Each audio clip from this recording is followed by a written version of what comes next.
published 0351s, the 30th of November 2017, updated 0427s, the 30th of November 2017, is the government unfairly demonizing diesel. Another attack on diesel cars was slipped into the budget last week, with the threat to bump new vehicles up a first-year tax band. This rise in showroom tax was trailed as only for those diesels that don't meet the latest clean standards. But there's one small problem: the test they have to pass isn't in yet. The diesel demon car makers claim that Britain's government is unfairly targeting new diesels. That means that every new diesel car will get nudged up, with some seeing a £500 rise.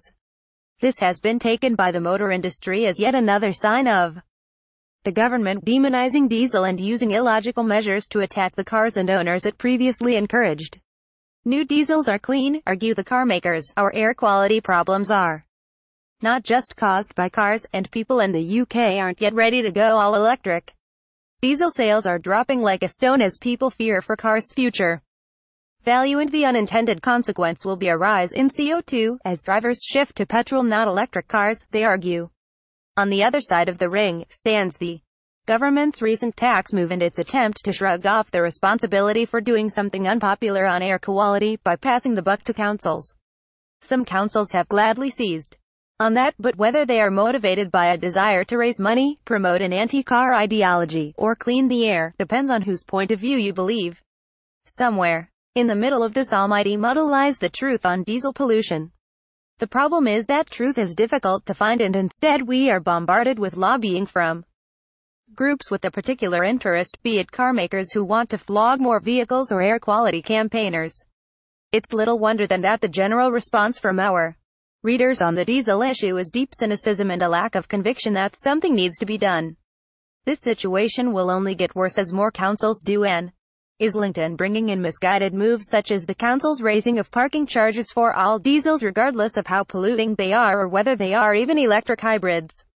The government has tried to push air quality issues onto councils, leading to measures such as Islington's extra parking charge. As a few years ago, Islington, my local council, added a £96 surcharge onto the existing cost of a parking permit for all diesel cars. This came on top of a parking permit charges system that is graded on CO2 ranking, something which favors diesels and their generally lower carbon dioxide emissions.